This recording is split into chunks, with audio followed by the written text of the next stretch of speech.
এয়া সমগ্ৰ দেশৰ বাবে এটা ভাল খবৰ আৰু নিশ্চিতভাৱে অসমবাসী হিচাপে গৌৰৱবোধ কৰিছোঁ এগৰাকী গৌৰৱী আহোম তথা গৌৰৱী অসমীয়া হিচাপে ব্যক্তিগতভাৱে মই খুব সুখ অনুভৱ কৰিছোঁ আৰু ভাৰতৰ পৰা বহু আবেদন আহিছিল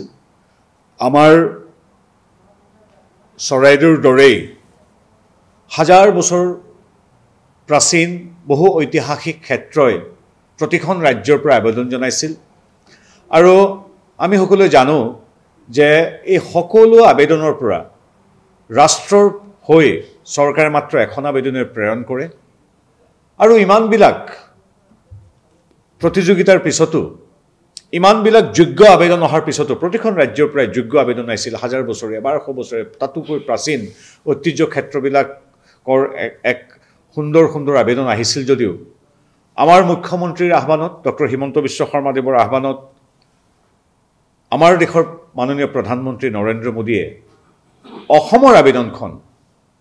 আমাৰ চাওফা তথা স্বৰ্গদেউ ডাঙৰীয়াসকলৰ মৈদামস্থলী আমাৰ সূৰ্যবীৰ্য প্ৰজ্ঞাৰ ইতিহাসৰ এক সোণালী স্তম্ভস্বৰূপ চৰাইদেউক নৰেন্দ্ৰ মোদীদেৱে আমাৰ দেশৰ একমাত্ৰ আবেদন হিচাপে ইউনেস্কোলৈ প্ৰেৰণ কৰিলে আৰু আমাৰ সৌভাগ্য ঈশ্বৰৰ আশীৰ্বাদ ফুৰাতাৰৰ আশীৰ্বাদ যে আমাৰ ভাৰতীয় যিখন আবেদন বা প্ৰস্তাৱ সেই প্ৰস্তাৱটো ইউনেস্কোই গ্ৰহণ কৰিলে গতিকে আজি সমগ্ৰ দেশবাসীৰ বাবে অসমবাসীৰ বাবে এটা ভাল খবৰ আমাৰ ঐতিহ্যমণ্ডিত শিৱসাগৰ জিলাৰ বাবে তাহানিৰ চাওলুং চুকাফাই কল্পনা কৰা সেই বৰ অসমখনৰ বাবে এটা সুখবৰ পুনৰবাৰ টিম অসম প্ৰতিগৰাকী কাৰ্যকৰ্তা বিষয়া মূলতঃ এই গোটেই যাত্ৰাটোৰ প্ৰধান গুৰিধৰোতা অসমৰ মাননীয় মুখ্যমন্ত্ৰী ডক্টৰ হিমন্ত বিশ্ব শৰ্মাদেৱ আৰু আমাৰ সপোনক সাকাৰ কৰি একমাত্ৰ আবেদন হিচাপে ভাৰতৰ একমাত্ৰ আবেদন হিচাপে শতাধিক আবেদনৰ মাজত আমাৰ আবেদনখন গ্ৰহণ কৰি ইউনেস্কোলৈ প্ৰেৰণ কৰি এই কথাত আগভাগ লোৱা দেশৰ পৰম আদৰণীয় প্ৰধানমন্ত্ৰী নৰেন্দ্ৰ মোদীদেৱক এগৰাকী গৌৰৱী অসমীয়া হিচাপে গৌৰৱী আহোম হিচাপে ব্যক্তিগতভাৱে মই আন্তৰিক সশ্ৰদ্ধ কৃতজ্ঞতা জ্ঞাপন কৰিছোঁ আৰু অসমবাসীলৈ এগৰাকী একেই অসমবাসী নাগৰিক হিচাপে মই অভিনন্দন জ্ঞাপন কৰিছোঁ এতিয়াৰ পৰা আমাৰ অসমৰ সূৰ্যবীৰ্য আমাৰ অসমৰ এই যিটো সাংস্কৃতিক আমাৰ ঐতিহ্য ক্ষেত্ৰখন বিশ্ব মানচিত্ৰত এতিয়াৰ পৰা আৰু সুদৃঢ় সুস্পষ্টভাৱে আজিৰ পৰা প্ৰতিষ্ঠিত হ'ল এতিয়া বিদ্যায়তনিকভাৱে যিদৰে উৎসুকতা বৃদ্ধি কৰিব সমগ্ৰ বিশ্বত পৰ্যটকৰ দৃষ্টি আকৰ্ষণ কৰিব আমাৰ অসম তথা চৰাইদেৱে গতিকে সামগ্ৰিকভাৱে আজি অসমৰ বাবে এটা ভাল খবৰ আমি গৌৰৱান্বিত আমি পুনৰবাৰ ৰাজ্যবাসী মূলতঃ মুখ্যমন্ত্ৰী মহোদয় প্ৰধানমন্ত্ৰী মহোদয়ক ধন্যবাদ কৃতজ্ঞতা আৰু সেৱা জনাইছোঁ হয় ইতিমধ্যে মই উল্লেখ কৰিছোঁ যে বিশ্ব ঐতিহ্য ক্ষেত্ৰ বহু বিশ্লেষণ বহু সৰজমিন বিশ্লেষণ পুংখানুপুংখভাৱে পৰীক্ষা কৰা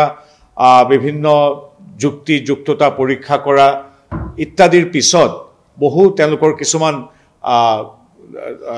কিছুমান দিশ আছে সেই দিশবিলাক সম্পূৰ্ণৰূপে পূৰ্ণ কৰিলেহে একোটা ক্ষেত্ৰই বিশ্ব ঐতিহ্য ক্ষেত্ৰৰ লাভ কৰে সেই কথাটো সমগ্ৰ বিশ্বতে বিদিত আৰু এতিয়াৰ পৰা এই যে সাধাৰণতে সকলো পৰ্যটকে চাই একোখন ৰাষ্ট্ৰলৈ গ'লে কোনবিলাক অঞ্চললৈ যাব আৰু তাত সাধাৰণতে বিশ্ব ঐতিহ্য ক্ষেত্ৰ বুলি বিশ্বৰ আটাইতকৈ এক বিশ্বাসযোগ্য সংস্থা ইউনেস্কোই যাক স্বীকৃতি দিয়ে সি আচলতে সৰ্বজন স্বীকৃত হৈ পৰে গতিকে বিশ্বৰ বিভিন্ন প্ৰান্তত আমি যিমান বিখ্যাত ক্ষেত্ৰবিলাক দেখিছোঁ সকলোবিলাকেই সাংস্কৃতিকভাৱে বিশ্ব ঐতিহ্য ক্ষেত্ৰৰ পৰা স্বীকৃত এই শক্তিশালী তালিকাখন যিখন তালিকা সমগ্ৰ বিশ্বৰ শ কোটি মানুহৰ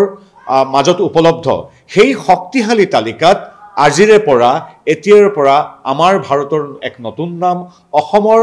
সাংস্কৃতিক ক্ষেত্ৰত প্ৰথম নাম চৰাইদেউ অন্তৰ্ভুক্ত হ'ল গতিকে চৰাইদেৱে এতিয়াৰ পৰাই ইতিমধ্যে উল্লেখ কৰিছোঁ এক অনুসন্ধিৎসতাৰ এটা সৃষ্টি কৰিব আকৰ্ষণ বৃদ্ধি কৰিব আৰু ফলত গৱেষণা বিদ্যায়তনিক চিন্তা চৰ্চাৰ উপৰিও বহু গুণে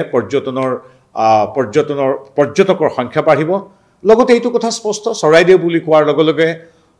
আহোমকে ধৰি প্ৰতিটো জাতি জনগোষ্ঠীয়ে যি বৰ অসম গঢ়িছে, অসমীয়া সত্তা গঢ়িছে,